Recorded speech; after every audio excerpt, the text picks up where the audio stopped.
So, you found initial product market fit. People are using your product, growth is picking up, and you're starting to think, maybe it's finally time to launch a token. You validated the idea. You've mapped out how your token fits into the product flow with a clear-cut utility that meets user demand. Maybe you've even started writing the white paper. Then, you hit a section labeled Token Design and pause. What does good tokenomics actually look like? How do you structure your supply so that it encourages usage and scales sustainably over time?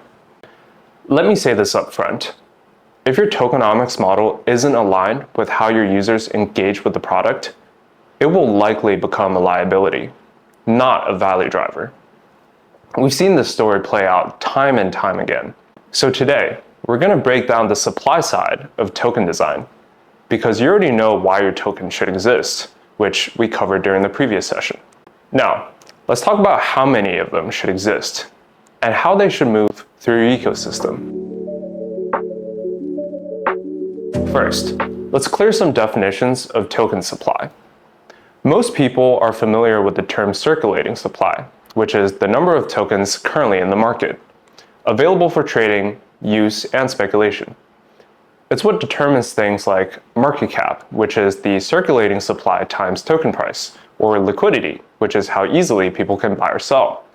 But here's what founders often overlook: the total supply, which is the maximum number of tokens that will ever exist. Now, you have options here.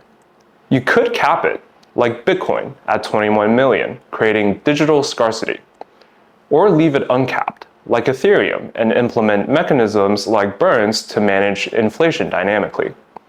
But you have to choose with intention, because this decision becomes a structural part of your product's economy. If demand rises and your supply is fixed, you create upward price pressure.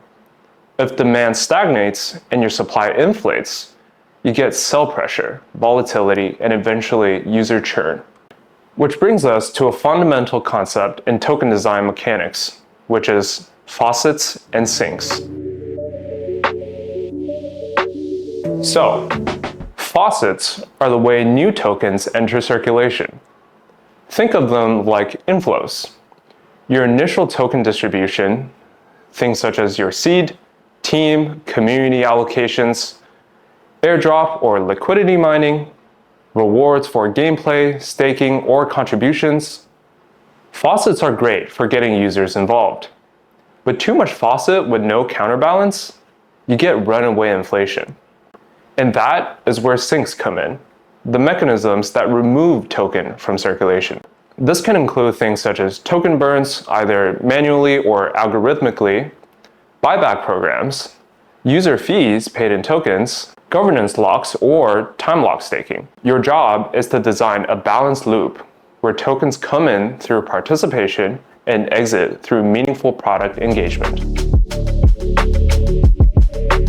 So, how exactly do we apply this concept to our token design? Through inflationary and deflationary token supply models. Let's walk through each model and where they tend to go right and also potentially very, very wrong. In inflationary models, tokens are minted continuously with an ever-increasing supply, often to reward users, validators, and contributors. Reasons why some projects would choose this model would include the fact that it incentivizes early network activity, it also allows for ongoing participation rewards, and finally, it provides abundant room for governance to tweak incentives. But here's the catch. If new tokens flood the market without strong sinks or real utility, the price will collapse. Two examples to show this clearly. First, we have Axie Infinity and their SLP tokens. SLP was minted endlessly as game rewards, and the only real sink to counterbalance that was breeding your own Axies. And it just wasn't enough. Once new players slowed down, the economy imploded. The price dropped by more than 95%, and boom, player confidence evaporated just like that. Next, let's take a look at STEPN and their GST token. Users earn GST from walking. Cool idea. But no meaningful burn mechanisms existed in their ecosystem, and no real reason to hold as well. As user growth plateaued, the supply of GST ballooned on the contrary, leading to the token's value falling by 99%. You could say that what once felt like a creative play-to-earn model became a, quote-unquote walk to worthless. The lesson? Inflation is only sustainable if your demand model grows alongside it and you have mechanisms to control the faucet. Now, let's dive deeper into deflationary models, which is where tokens are removed over time via burns or lockups to offset token faucets, leading to a steady decrease in total supply over time. Why projects like this approach include the fact that it creates scarcity, encouraging long-term holding. It also offsets token emissions or early airdrops.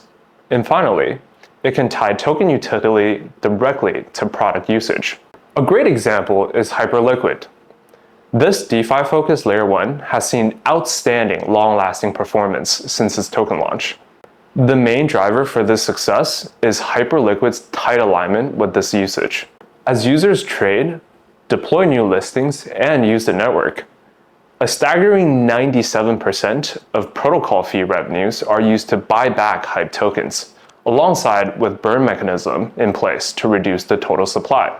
This combined mechanism creates deflationary pressure, which is when demand rises and supply shrinks.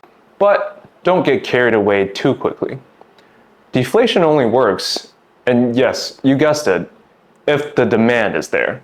Burning tokens that nobody wants doesn't actually help. And relying on constant high volume burns to prop up price, also not sustainable. So again, balance everything. If there's one thing I want you to take away from today's session, it's this. Supply models must be designed around real usage and real demand. Inflation without utility is unequivocally unsustainable, while deflation without demand will lead your project to irrelevancy. So, design with purpose and design with balance. Most importantly, study what worked from other projects and what didn't. Look at projects in your space, learn from their tokenomics, and iterate with intention.